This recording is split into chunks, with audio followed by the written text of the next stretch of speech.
So I'm up. I woke up at 9 a.m.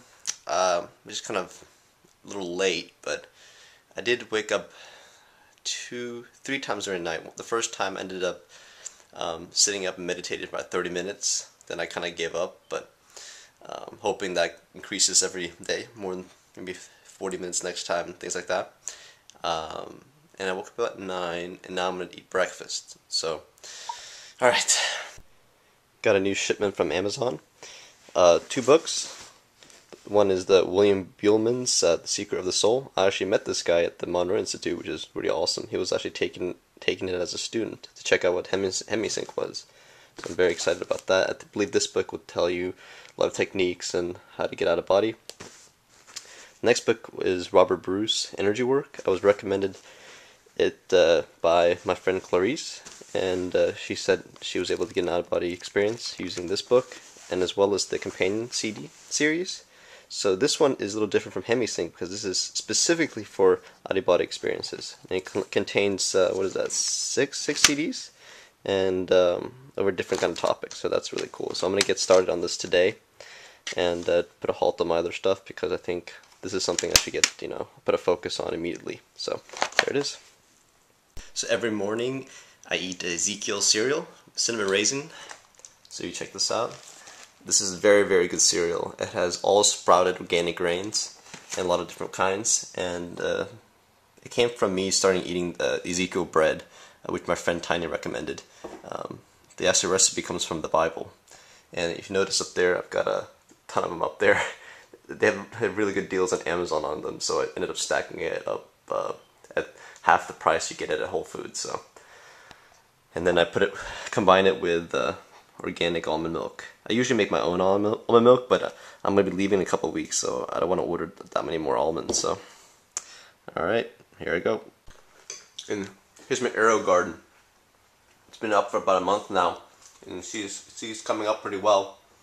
And the right side has Orgonite next to it. So I'm doing this experiment to see if Orgonite really does help bring more life energy or chi or prana to the plants, and it helps them grow faster. It seems to be doing something, but I'll talk about this later.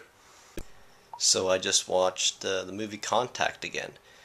It's been many, many years since I've did that, and it was interesting. It moved me. It is a Hollywood movie, but it's got those elements that really pertain to, I guess, what I'm doing today and kind of the broader scope of this whole thing.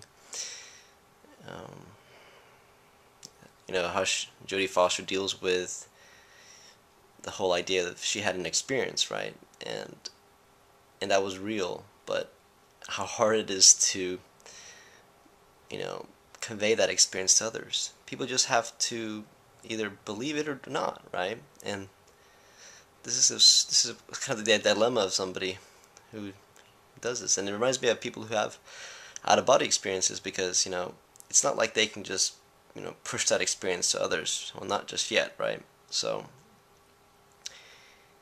it's kind of like you just have to live on, right? And you can't just tell people now that's the truth because but you can at least, like she did, keep the curiosity alive and tell them there's a lot more to it and you should pursue it.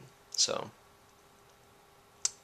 other than that, the other thing that kind of stood out was all the kind of cliche Hollywood propaganda about the government, how government's good, but they did show that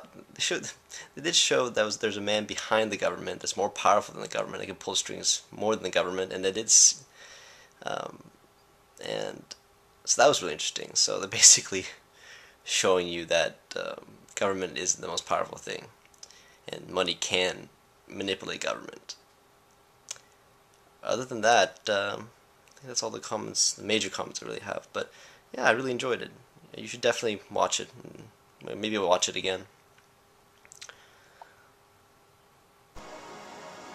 I find this part really interesting because it kind of shows the fact that they try to use something familiar within us, and the same phenomenon happens in people's out-of-body experiences, because you have to interpret it some way and use your kind of human scope of things to do it.